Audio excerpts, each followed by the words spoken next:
రాజశేఖర రెడ్డి గారి ముందు ఈరోజు యాకంపేటలో రాజశేఖర రెడ్డి విగ్రహం ప్రారంభించడం ఎంతో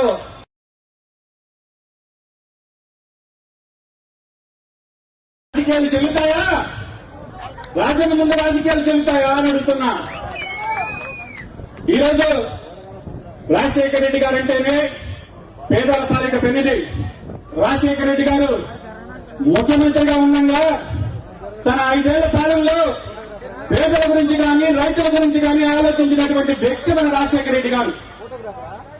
రాజశేఖర రెడ్డి గారు తీసుకొచ్చినటువంటి జలయజ్ఞం అయితే ఏమి, ఆరోగ్యశ్రీ అయితే ఏమి, పేదవాడికి సంబంధించినటువంటి వైద్యానికి సంబంధించినటువంటి ఆరోగ్యశ్రీ. ఈరోజు రాజశేఖర రెడ్డి గారు ముఖ్యమంత్రి అవ్వగానే ఉచిత కరెంటు మీద సంతకం ఇచ్చారు రైతుల కోసం. ఆత్మహత్యలు ఆగల, రైతుల రుణమాఫీ చేశారు కాంగ్రెస్ ప్రభుత్వంలో. ఆత్మహత్యలు ఇంకా జరుగుతున్నాయి. దీనికి కారణం ఏంటో కనుక్కోమని ఒక కమిటీ. 2 విషయాల్లో, ఒకటి బిడ్డల చదువు, వాళ్ళకి ఏదైనా ఆరోగ్య సమస్య వస్తుంది. ఆ ఆలోచన నుంచి మదిలిందే ఉచిత విద్య అయితేనేమి, ఆరోగ్యశ్రీ. ఈ రోజు చాలా మంది చెప్తుంటారు సంక్షేమం గురించి. సంక్షేమం అంటే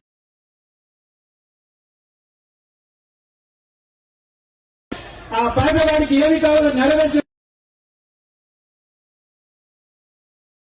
రాజశేఖర రెడ్డి గారికి సంబంధించి ఈరోజు కృష్ణాపట్నం పోర్టు కావచ్చు, ఏపీ జంకో పరిశ్రమ కావచ్చు, కిసాన్ చర్చ్ కావచ్చు,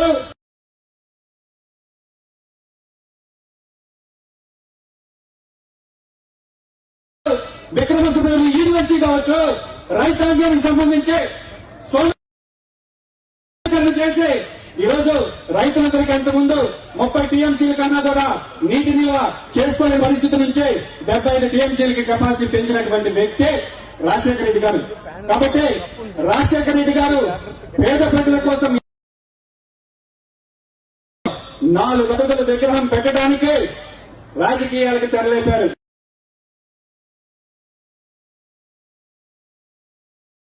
అంబేద్కర్ విగ్రహాన్ని 3 సంవత్సరాల క్రితం నేను ఈ ఊరికి తీసుకొచ్చి ఈ గ్రామంలో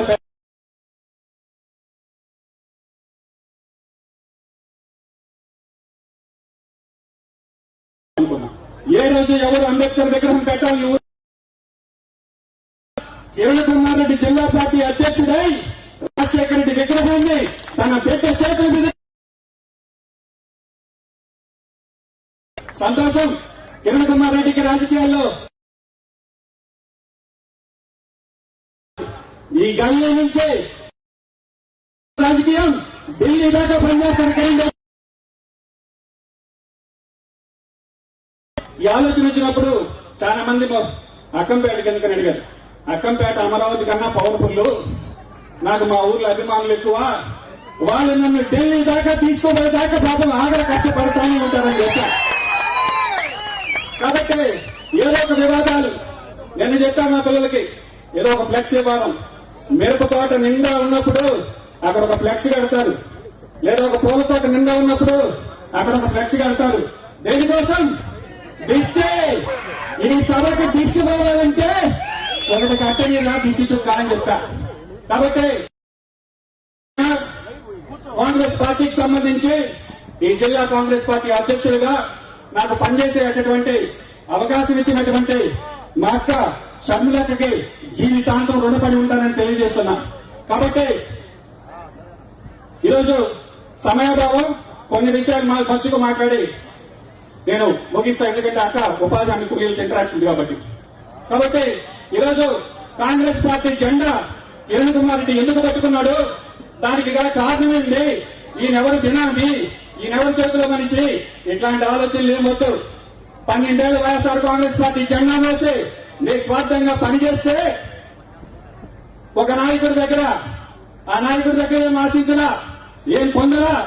కానీ చివరికి నా ఆశయమైనటువంటి ప్రభుత్వ పాఠశాల 7వ తరగతి దాకా ఉండేటటువంటి స్కూల్ నేను సర్పంచ్ అయినాడు మూతపడుతుంటే దాని మీద హైకోర్టుకు వెళ్లి స్టే తెచ్చి దాన్ని అంచెలంచెలుగా జిల్లా పరిషత్ ఉన్నత పాఠశాలగా తీర్చిదిద్దుతుంటే దానికి సంబంధించి నాకు తెలియకుండా నా గ్రామంలోకి ఒక అధికారిని పంపించి ఈ గ్రామానికి హై స్కూలే అవసరం లేదు, ఇటు వీరప్పల్ల హై స్కూల్ ఉంది, అటు మడమదుర్ల హై స్కూల్ ఉందని రాయించినటువంటి నాయకుడు. నన్ను చంపేసిన నేను బాధపడినేమో గాని నా ఆశయాలను తుంచాలనేటటువంటి ఆలోచన వచ్చే రోజు నిర్ణయం తీసుకున్నా.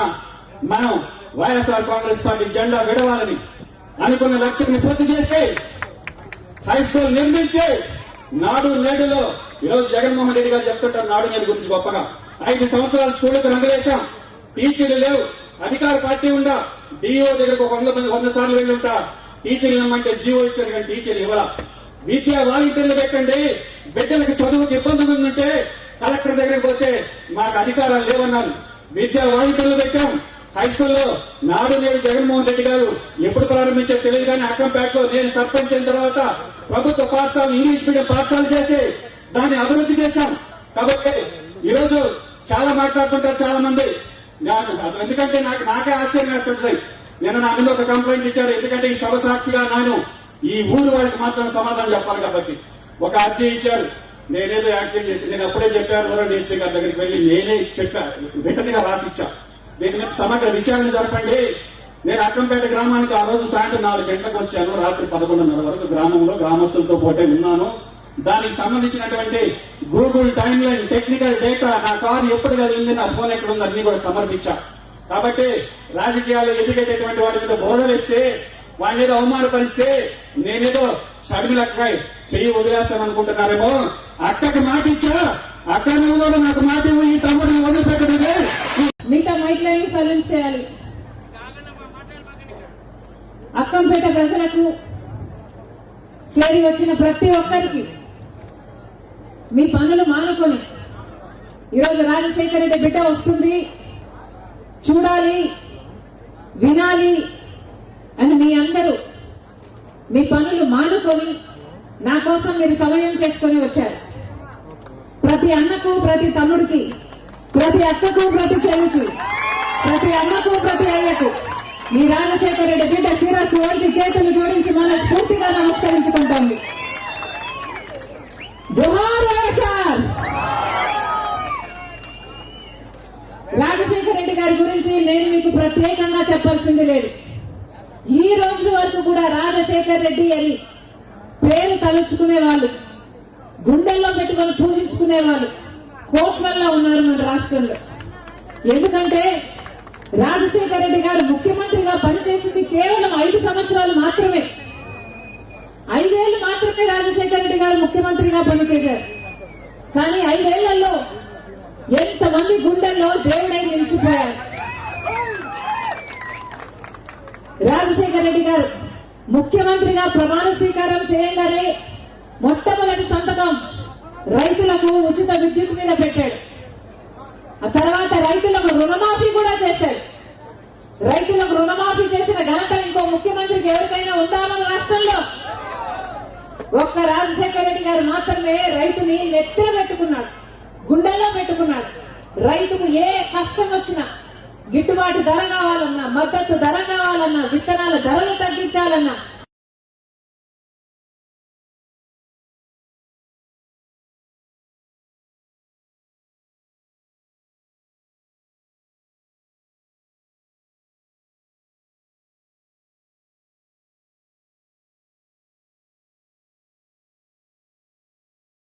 ఆ రోజులు ఎట్టిపోయాయి.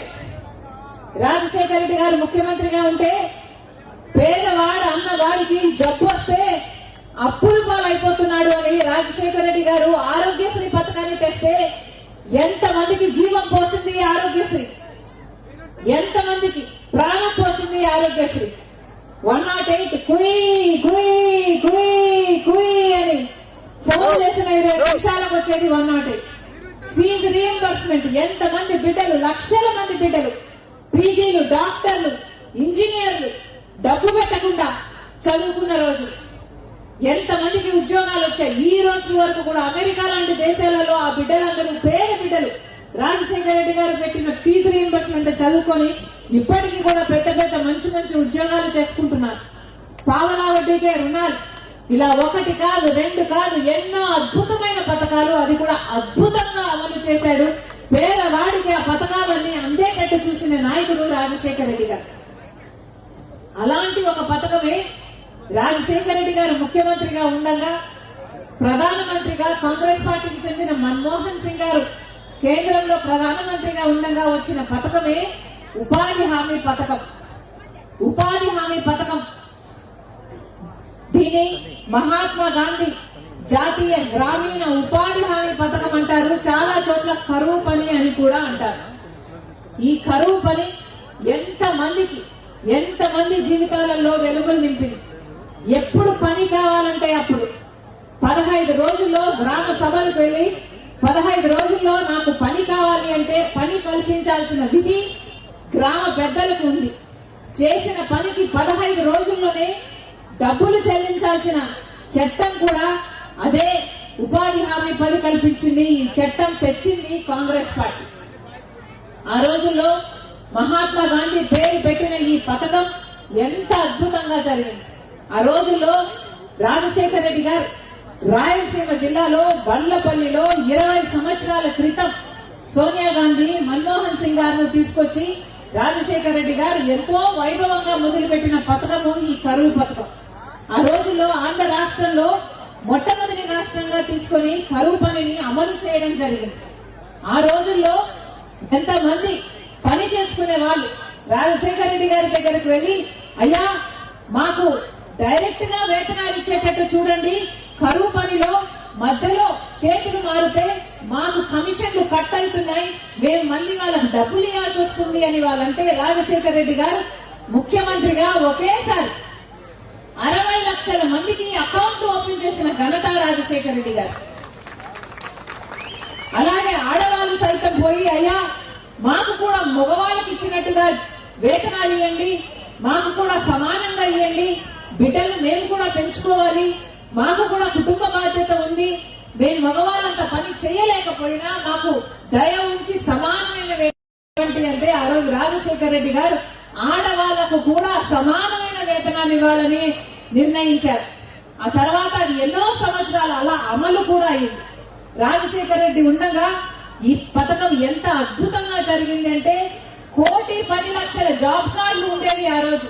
అంటే దాదాపు 2,25,00,000 మంది, 2,25,00,000 మంది కనీసం కుటుంబానికి ఇద్దరు వేసుకున్న ఉపాధి హామీ పని అంటే కరువు పనికి వెళ్లేవాళ్ళు.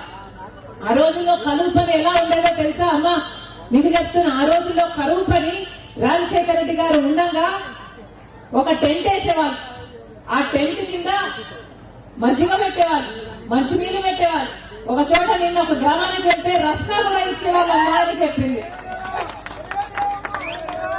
ఆడవాళ్ళకి ఏమైనా కష్టం కలిగితే అక్కడ కూర్చోబెట్టేవాళ్ళు. గర్భిణీ స్త్రీలైనా కొంచెం వయసులో ఉన్న వాళ్ళైనా అక్కడ కూర్చోబెట్టేవాళ్ళు, కొంచెం రెస్ట్ ఇచ్చేవాళ్ళు. వాళ్ళు చేసిన కొంచెం పనైనా సరే మళ్ళీ డబ్బులు ఇచ్చేవాళ్ళు. ఆటో ఛార్జీలు కూడా ఇచ్చేవాళ్ళట. ఆటో ఛార్జీలు కూడా ఇచ్చేవాళ్ళు కరువు పనిలో. ఈ రోజు ఉందా? ఈ రోజు ఎలాంటి కరువు పని? ఎక్కడికి వెళ్ళినా, ఏ గ్రామానికి వెళ్ళినా ఏం చెప్తున్నారో తెలుసా? అమ్మా కరువు పని పూర్తిగా నాశనం అయిపోయింది, అసలు పని ఒకడు చేస్తున్నాడు, డబ్బులు ఇంకోటి తింటున్నాడు అని ప్రతి గ్రామంలో చెప్తూనే ఉన్నారు. అసలు ఉపాధి హామీ పని అన్న దానికి విలువే లేకుండా పోయింది. కనీసం మంచినీళ్ళు కూడా అయ్యారమ్మా ఈ రోజుల్లో అని చెప్తున్నారు. పని కూడా ఎంత ఇస్తున్నారు అంటే ఎప్పుడు ఇస్తారో, ఎప్పుడు ఇవ్వరో, ఎందుకు ఇస్తారో, ఎందుకు ఇవ్వరో ఏమి అర్థం కాకుండా ఉంది తల్లి. వారానికి కనీసం 3-4 రోజులు కూడా పని ఇవ్వరు. ఒకవేళ పని చేసినా కూడా ఆ వేతనాలు కూడా 2 నెలలు 3 నెలలు పేమెంట్ పడ్డానికి సతాయిస్తూనే ఉన్నారు అని ప్రతి చోట చెప్తూనే ఉన్నారు. అంటే ఉపాధి హామీ పనిని, ఉపాధి కరువు పనిని ఎంత నీరు గార్చారో పాలకులు అర్థమవుతోంది. ఇప్పుడు కేంద్రంలో బీజేపీ పార్టీ అధికారంలో, కేంద్రంలో నరేంద్ర మోడీ ప్రధానమంత్రిగా ఉన్నారు. ఈ ఉపాధి హామీ పని అన్నది కాంగ్రెస్ పార్టీ తెచ్చిన పథకం. పేదవాడికి అన్నం పెట్టే పథకం, పేదవాడికి ఒక గ్యారంటీ, నాకు ఉపాధి కల్పించాలి అని, నేను పని చేస్తే నాకు జీతం ఇవ్వాలి అని ఒక గ్యారంటీ పథకం ఉపాధి హామీ పథకం. కానీ ఇప్పుడు కేంద్రము ఖర్చు పెడుతున్నది దాదాపు సంవత్సరానికి 86,000 కోట్ల రూపాయలు ఉపాధి హామీ పథకం మీద ఖర్చు పెడుతున్నారు. కానీ ఈ డబ్బులు మొత్తము పేదవాళ్లకు పోతున్నాయి, లేకపోతే స్కాముల కింద పోతుంది. బీజేపీ పార్టీకి రావట్లేదు కదా, అందుకనే ఈ పథకాన్ని మొత్తానికే ఎత్తేయాలని చూస్తుంది ఇప్పుడు బీజేపీ ప్రభుత్వం. ఇప్పుడు మొత్తానికే ఈ మహాత్మా గాంధీ జాతీయ గ్రామీణ ఉపాధి హామీ పథకాన్ని తొలగించేసి ఒక కొత్త చట్టం తెస్తారట. దానికి విబి గ్రామ్ అని పేరు పెడతారట. ఈ కొత్త పథకం ఇంకొక 6 నెలల్లో అమలు అవుతుందట. దీని విధి విధానాలు ఎలా ఉంటాయంటే, ఎట్లయితే ఉపాధి హామీ పథకంలో మన గ్రామాలు నిర్ణయించేవి ఏ పని చేసుకోవాలి అని గ్రామ సభలు పెట్టేవాళ్ళు. గ్రామ సభలో మా ఊరికి రోడ్డు కావాలా, బావి కావాలా, లేక చేనులో గట్లు కావాలా, లేక పూడికలు తీయాలా అని ఆ గ్రామ సభలో ఉపాధి హామీ పనికి ఏమి చేయాలి అని నిర్ణయించేవారు. కానీ ఇప్పుడు బీజేపీ తెస్తున్న ఈ కొత్త చట్టంలో గ్రామ సభల జోక్యమే ఉండదు. అసలు గ్రామ సభలు నిర్ణయించవు ఏ పని చేయాలి. అసలు గ్రామంలో ఏ పనులు ఇక నిర్ణయించరు. పక్కన ఎక్కడో ఒక ప్రాజెక్టు జరిగితే అక్కడ ఒక కాంట్రాక్టర్ కింద పని చేసేదానికి ఉపాధి హామీని కూడా అటాచ్ చేస్తారు. అంటే ఒక రోడ్డు పనో లేక ఒక ప్రాజెక్టు పనో జరిగితే ఇలా అక్కడ పని చేయాలన్నమాట. అంటే ఆఖరికి ఇది ఎలా తయారవుతుందంటే, గ్రామాలకు పనికొచ్చే ఉపాధి హామీ పనిగా కాకుండా ఆ కాంట్రాక్టర్ కు లేబర్ సప్లై చేయడానికి మాత్రమే ఈ ఉపాధి హామీ గ్రామాలు పనికొస్తాయి. ఇంత ఘోరంగా, ఇంత అన్యాయంగా, ఇంత దుర్మార్గంగా మహాత్మా గాంధీ పేరు పెట్టుకున్న ఉపాధి హామీ పథకాన్ని కూనీ చేయాలని చూస్తుంది బీజేపీ పార్టీ. అంతేకాదు, ఇప్పుడు ఏకంగా ఇప్పటి వరకు అయితే పూర్తి నిధులు మొత్తము కేంద్ర ప్రభుత్వమే ఇచ్చేది. కానీ ఇప్పుడు ఏకంగా 60% మాత్రమే ఇస్తారట, 40% ఏకంగా ఎగ్గొట్టేస్తారట. రాష్ట్ర ప్రభుత్వాలే పెట్టుకోవాలట. మన రాష్ట్ర ప్రభుత్వం అన్ని డబ్బులు పెట్టుకునే పరిస్థితిలో ఉందని మీరు అనుకుంటున్నారా? జగన్మోహన్ రెడ్డి గారు 5 సంవత్సరాలు ముఖ్యమంత్రిగా ఉన్నారు. తర్వాత చంద్రబాబు గారు ఇప్పుడు ముఖ్యమంత్రిగా ఉన్నారు. అంతకు ముందు మళ్ళీ చంద్రబాబు గారు ముఖ్యమంత్రిగా ఉన్నారు. ఇప్పటికే మన రాష్ట్రంలో 14 లక్షల కోట్ల రూపాయలు అప్పుల కుప్ప ఉంది మన నెత్తి మీద, మన రాష్ట్రం మీద, మన బిడ్డల మీద. ఇన్ని అప్పులు పెట్టుకొని మళ్ళీ ఇప్పుడు ఈ పథకానికి కూడా రాష్ట్ర ప్రభుత్వమే 40% నిధులు పెట్టుకోవాలి అంటే ఒకవేళ పెట్టుకోవాలి అన్న చిత్తశుద్ధి ఉన్నా కూడా పెట్టుకునే పరిస్థితి లేదు. మరి అలాంటప్పుడు ఉపాధి హామీకి రాష్ట్ర ప్రభుత్వం 40% నిధులు పెట్టుకోకపోతే, ఉపాధి హామీ నిర్వీర్యమైపోతే ఇక కేంద్రం పెట్టుకునే 60% కూడా పెట్టుకోవాల్సిన పని ఉండదు. ఆ డబ్బులు మొత్తం కేంద్ర ప్రభుత్వం మిగిలించుకుంటుంది. ఇది వీళ్ళు చేస్తున్న ద్రోహం. ఈ చట్టానికి చంద్రబాబు గారు పార్లమెంటులో మద్దతునిచ్చి వచ్చి మళ్ళీ ఇప్పుడు కేంద్రం చుట్టూ తిరుగుతున్నారు. ఉపాధి పని కోసము మాకు డబ్బులు ఇవ్వండి అని. కేంద్రంలో మద్దతు ఇవ్వడం ఎందుకు, పార్లమెంటులో మద్దతు ఇవ్వడం ఎందుకు, ఆ తర్వాత మళ్ళీ మోడీ చుట్టూ తిరిగి అడుక్కోవడం ఎందుకు? ఈ రోజు మన రాష్ట్రంలో ఎంతమంది ఎంపీలు ఉన్నారో మొత్తం అందరూ బీజేపీ ఎంపీలుగా తయారయ్యారు, బీజేపీ బినామీలుగా తయారయ్యారు. చంద్రబాబు గారు ఎంపీలైనా, పవన్ కళ్యాణ్ గారు ఎంపీలైనా, ఆఖరికి జగన్మోహన్ రెడ్డి గారు ఎంపీలైనా సరే మొత్తం అందరూ బీజేపీ పార్టీకే మద్దతుగా నిలబడ్డారు. మొత్తం అందరూ బీజేపీకి బినామీలుగా మారారు, బీజేపీకి బానిసలుగా మారారు. ఇది వాస్తవం మన రాష్ట్రంలో ఈ రోజు పరిస్థితి. ఒక్కరికంటే ఒక్కరు కూటమి సర్కారు ఎలాగో మాట్లాడదు బీజేపీ గురించి, కూటమి సర్కారు ఎలాగో తప్పు పట్టదు బీజేపీ గురించి. కానీ జగన్మోహన్ రెడ్డి గారికి కూడా ఒక్కసారి కూడా మోడీని అన్నది పాపాన పోలే, ఒక్కసారి కూడా బీజేపీని తప్పు పట్టిన పాపాన పోలే. బీజేపీ ఎదిరించే సత్తా జగన్మోహన్ రెడ్డి గారికి చచ్చిపోయింది. జగన్మోహన్ రెడ్డి గారు బీజేపీని ఎదిరించి మోడీకి సాగిన పడి ఇప్పుడు నమస్కారం చేస్తున్నారు. మరి అలాంటప్పుడు మన రాష్ట్ర బిడ్డలు ఎలా బాగుపడాలి? చంద్రబాబు గారు ముఖ్యమంత్రిగా ఉన్నారు, జగన్మోహన్ రెడ్డి గారు ముఖ్యమంత్రిగా ఉన్నారు, మళ్ళీ ఇప్పుడు చంద్రబాబు గారు ముఖ్యమంత్రిగా ఉన్నారు. ఏ ఒక్కరైనా అధికారంలో ఉన్నప్పుడు ప్రత్యేక హోదా కావాలి అని కొట్లాడిన ఒక్క నాయకుడైనా ఉన్నాడా? ఈ రోజు వరకు కూడా పోలవరం ప్రాజెక్టులో ఆ ప్రాజెక్టు ఎత్తు తగ్గిస్తున్నారు, నీటి నిల్వ తగ్గిస్తున్నారు, నీటి నిల్వ తగ్గించి డబ్బులు ఇస్తున్నారు. నీటి నిల్వ తగ్గిస్తే అది ఒక గ్రావిటీ బేస్డ్ ప్రాజెక్టు కానే కాదు, రాజశేఖర రెడ్డి గారు తలపెట్టిన ప్రాజెక్టు కానే కాదు, అది ఒక లిఫ్ట్ ఇరిగేషన్ ప్రాజెక్టు గా తయారవుతుంది. ఇంతమంది ఎంపీలు ఉంటే టీడీపీ అయినా, జనసేన అయినా, బీజేపీ అయినా, వైసీపీ అయినా ఒక్క ఎంపీ కూడా పోలవరం ప్రాజెక్టుని నాశనం చేయండి అని పార్లమెంటులో గొంతు విప్పిన పాపాన పోలే. మరి ఏమనాలి వీళ్ళందరినీ? ఆంధ్ర రాష్ట్ర బిడ్డలకు ద్రోహం చేస్తున్న వాళ్ళు కాదా వీళ్ళు? ఆంధ్ర రాష్ట్ర బిడ్డలకు అన్యాయం చేస్తున్న వాళ్ళు కాదా వీళ్ళు? ఈరోజు ఎంతమంది బిడ్డలు డిగ్రీలు, పీజీలు చదువుకున్న బిడ్డలున్నారు, ఉద్యోగాలు వస్తున్నాయా? ఆటో డ్రైవర్లుగా పనిచేస్తున్నారు, గిగ్ డ్రైవర్లుగా గిగ్ వర్కర్లుగా పనిచేస్తున్నారు. మనకుందా ఒక రాజధాని, పక్కన బెంగళూరు ఉంది, చెన్నై ఉంది, ఇంకొక మహారాష్ట్రలో బాంబే ఉంది. ఇలా ఎన్ని చోట్ల ఎన్ని ఉన్నాయి మన రాష్ట్రంలో. మనకేముంది? ఇంతమంది ముఖ్యమంత్రులు మారాడే, మన చేతిలో ఏమైనా ఉందా అంటే ఒక చిప్ప ఉంది. మనకెక్కడుంది రాజధాని? మన బిడ్డలు ఎక్కడికి వెళ్ళాలి ఉద్యోగాల కోసం? మన బిడ్డలు ఏం చేసుకోవాలి? కానీ ఒక్క నాయకుడు కూడా ఈరోజు చిత్తశుద్ధితో ప్రజల కోసం పనిచేస్తున్న వాడు లేడు. అందుకే ఈరోజు రాజశేఖర రెడ్డి బిడ్డ కాంగ్రెస్ పార్టీ తరఫున ప్రజల పక్షాన నిలబడాలని మీ ముందర నిల్చుంది.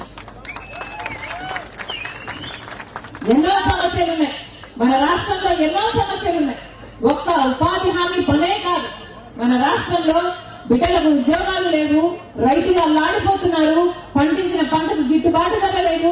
ఇలా ఎన్నో సమస్యలు ఉన్నాయి. మహిళలు అల్లాడిపోతున్నారు, ఎక్కడ చూసినా లిక్కర్ షాపులు ఉన్నాయి.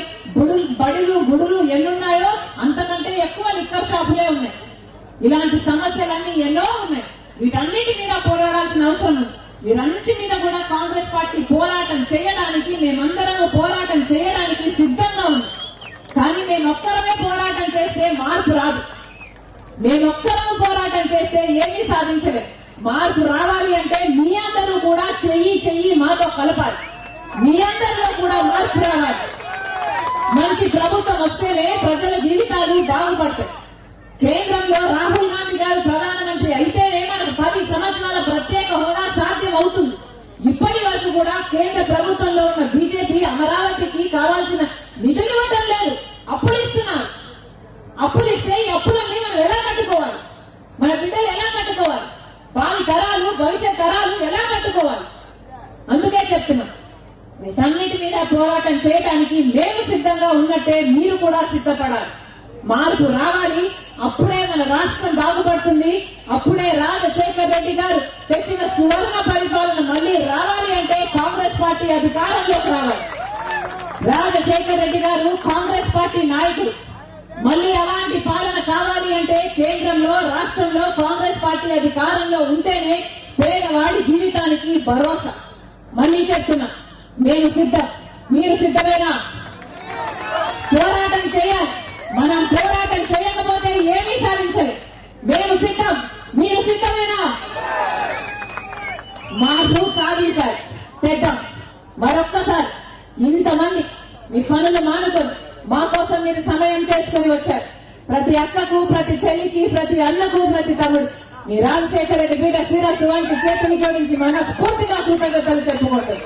జోహార్ వైఎస్ఆర్, జోహార్ వైఎస్ఆర్, జై కాంగ్రెస్, జై జై.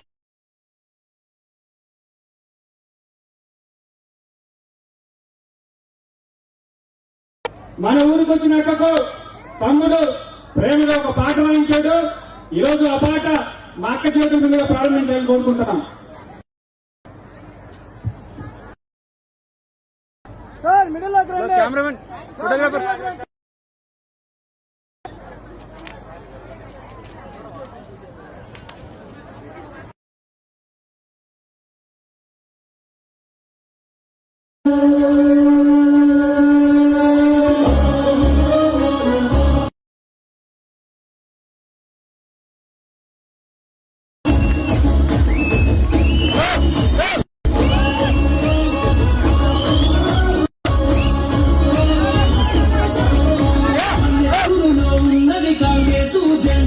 రాజన్నాశయాలే తన నిండా ఏ రణమైన సయ్యని చేస్తుంది యుద్ధం. తన తండ్రి రాజన్నలాగా సిద్ధం. పేదోళ్ళ గుండె ఇక ఎదురు చూస్తుండే మన శర్మిలన్న కోసం కాంగ్రెస్ జెండతో వాడుకున్న పప్పు ఇక వేపు రాదంటే ఈ యుద్ధ భూమిలో నా వెప్పులై మూడు రంగుల జెండతో మన శర్మిలమ్మ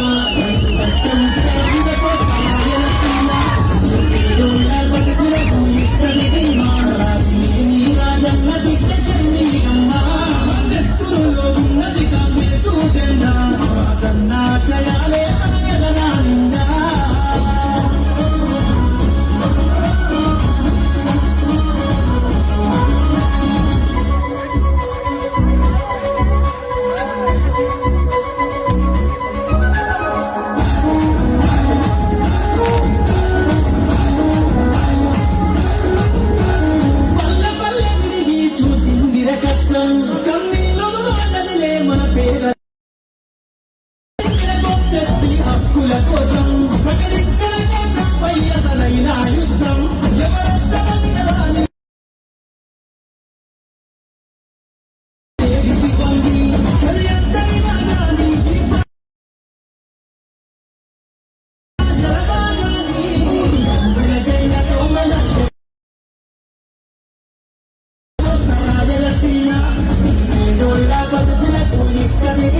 పండగ